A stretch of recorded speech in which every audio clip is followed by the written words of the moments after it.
Honourable Senators, I wish to draw your attention to the presence in the gallery of Elder Barbara Cameron. She's accompanied by a group of Indigenous executives working on behalf of Indigenous communities impacted by the residential school system.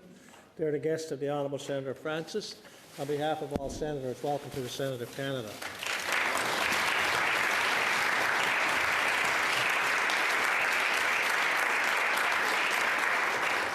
Senator Francis. Thank you, Mr. Speaker. Honourable Senators, despite overwhelming research and evidence showing that for over a century, Indigenous children were forcibly taken to residential schools and other institutions where they were subjected to rampant neglect, abuse, and even death, many people in Canada continue to not just outright deny the hard facts, but to invalidate and undermine them. The use of such rhetoric and tactics in politics, media, and all other forms must be strongly confronted and condemned. Our silence is complicity and violence. We must use our positions of power and privilege to amplify the voices and experiences of survivors who have fought relentlessly to ensure that the shameful truth of Canada's treatment of Indigenous people is known and addressed. They are owed our utmost respect, gratitude, and support for their strength, courage, and resolve, sometimes at great personal cost, to demand better from all of us and all levels of government and society. We also have to honour the innocent children who died at the residential schools and associated institutions like hospitals. Many were buried at unmarked locations that were never disclosed to their loved ones and which continue to be disrespected. Let's ensure their spirits and bodies finally receive the honour, respect, and dignity they deserve.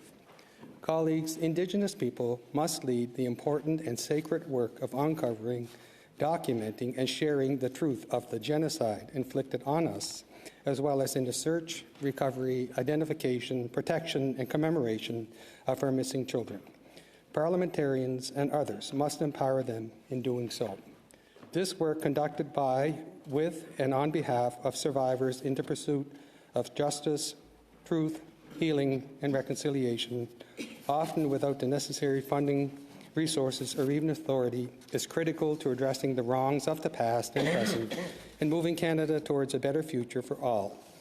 Today, following a moving and compelling appearance at the Committee of Indigenous Peoples, we were joined by the Independent Special Interlocutor for Missing Children and Unmarked Graves and Burial Sites associated with Indian residential schools, Kimberly Murray, and her colleagues, Executive Director Gwendolyn Johnson and Senior Partner Donald Warren, as well as Stephanie Scott, Executive Director of the National Centre for Truth and Reconciliation, Marie A. Carmen Roy, and survivors, and Elder Barbara Cameron.